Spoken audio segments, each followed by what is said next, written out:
Hello, good morning mga kabinday karudong. Ito, nagsasaing. May mga gulay ako. Tsaka may ano kanin ko. Oh. Ano kanin. Luto na. Luto na ang kanin. Ang ulam na lang. Pakita ko sa inyo kung ano ulam ko. Tabangan nyo yung ulam ko. Ang sarap-sarap. Meron kaya kayo nito? Meron kayong ulam na ganito? Inihaw. Inihaw lahat.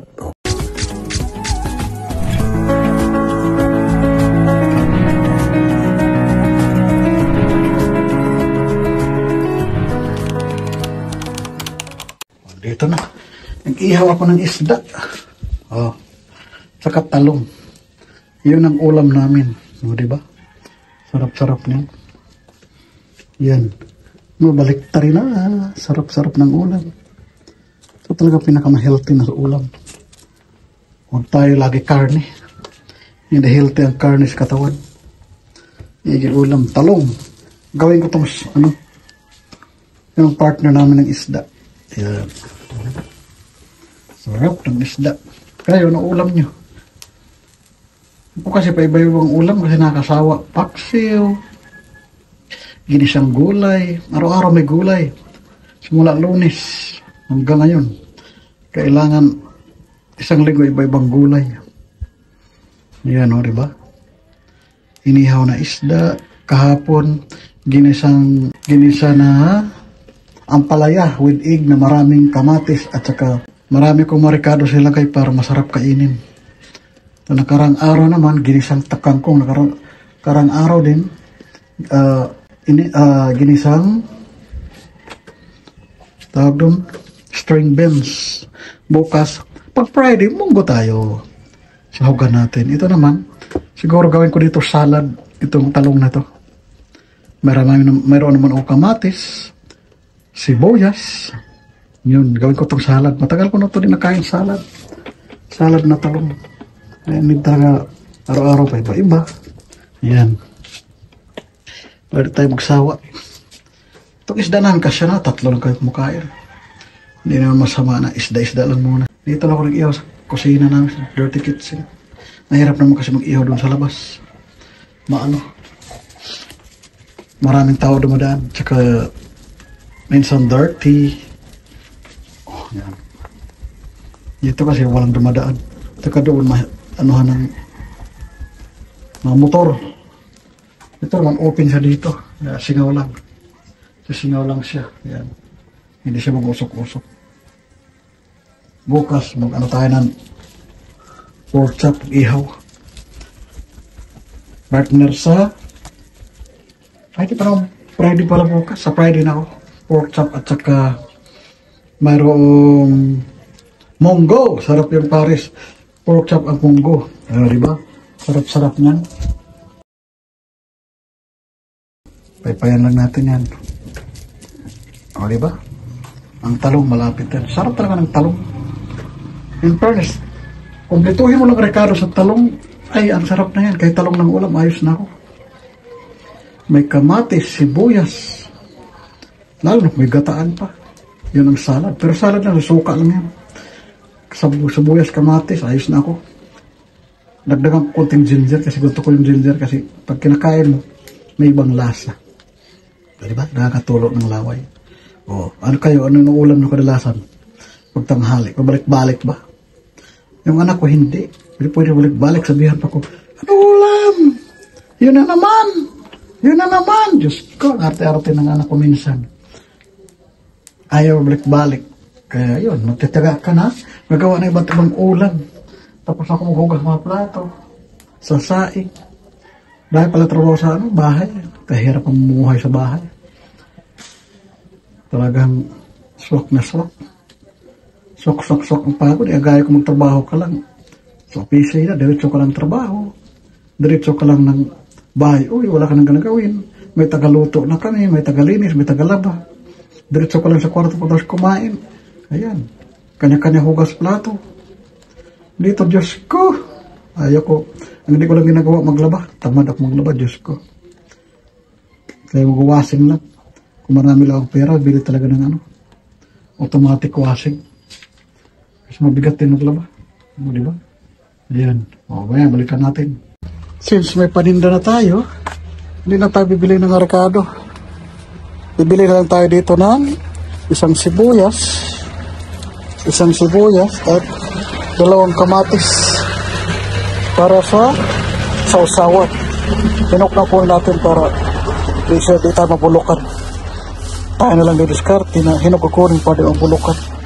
Kasi mahirap na. So, di ba? Ganda-ganda na kamatis ko. Yan. Yan, o. May ginger pa kami. Yan. Yan. Yan, di ba? Yan. Sorry. Ang loob natin, kompleto na. Yan. Balik na tayo dito. Para iniinit ko yung ibang ulam ko. Yan. May ibang ulam. Yan. Iniinit ko. Ulam ko dito. Kahapon. Sinabawan to. Pero gulay. Gusto ko ito magulay. Yan, gulay. Yan. Hanguin na natin yung lutong gulay, ha. Kasi balatan na natin para di mainit. Ayan na. Kunin ko na to. Luto na to. Ayan. Ikaw na yan. Ayan. Para balatan ko na yan. Ayan. Ito, luto na rin to. Oh my God. Ito, luto na ba? Balik na rin ko lang. Ito, kulang pa. Lutuin lang maigi. Tapos balatan natin. Ayan. Balik na rin ulit. Oh my God. Oh, init. What? Yan. Yan.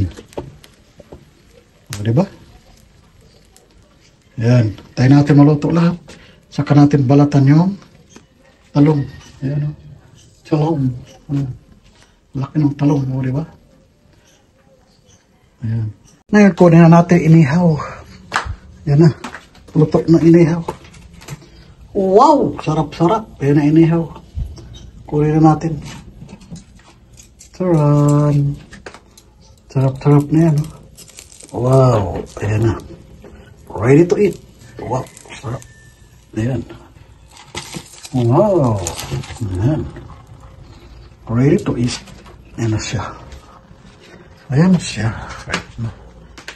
Ngayon naman, prepare na natin yung tulito na rin yung inihaw na talong. Balatan na natin yan. Kaya abangan nyo. Balatan na natin yan. At ito'y ating ilagay sa lagayan na para pagkain. Ready na. At saka naka-ready na yung mga ricados para gawin sa usawan. Ayan na. Ready na siya. Taran. Sarap-sarap ng ulam namin. No? Kayo.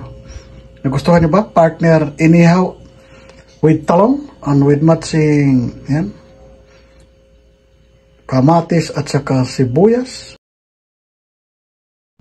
Ilagay na natin yung inihaw sa lamisa. Dito na siya kasi ready na to. Ilagay, takipan na natin. Iwas ng langaw. Ang kapatid ni Lagmon. Tignan na natin. Tapos balatan ko na yan. Balatan ko na to. Balatan ko muna to, ha. Yan. Balatan ko na yan. Dito ko ilagay yung binalatan. Hugas muna kamay, ha. Hugas kamay. Bago maghawak ng mga pagkain. Kasi mahirap na. Dito natin ilagay yung binalatang talong. Balatan na natin yan.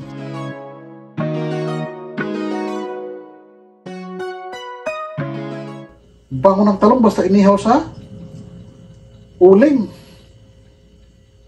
Ayaw ko yung iniihaw sa kalan. I don't like. Gusto ko talaga uling. Bango. Parang talong.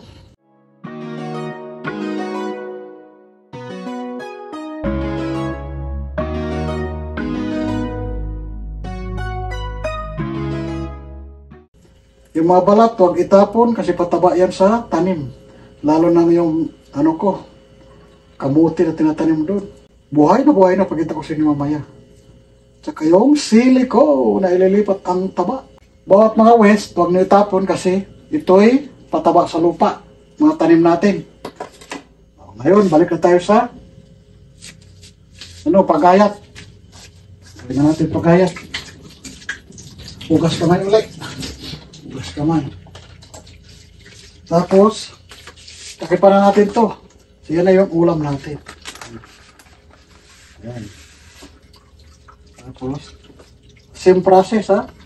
Ano nito, dumi-dumi, huwag natin tapon.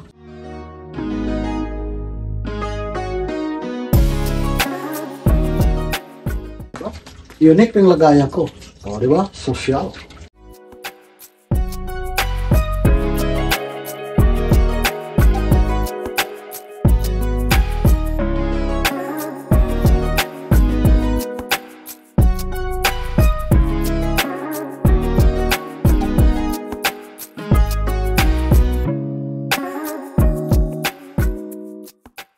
Kukuha tayo ng sili.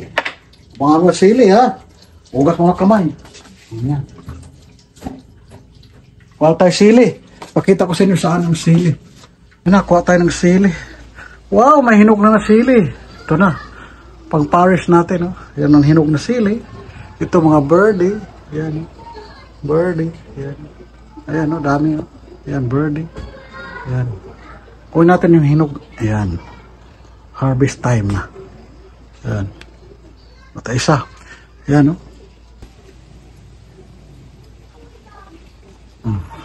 Kuha tayo ng isa pa. Dalawahin na natin. Yung malapit na mahinog kasi para maanghang. Sarap kasi kumain pag maanghang, di ba? Yan. Yan. Dalawa. Yan, dalawa siya. Itachop na natin to para may pampaanghang tayo. Salamat sa Diyos na, ayan, kahit sa gilid lang siya tumubo, may sili na kami, o, di ba?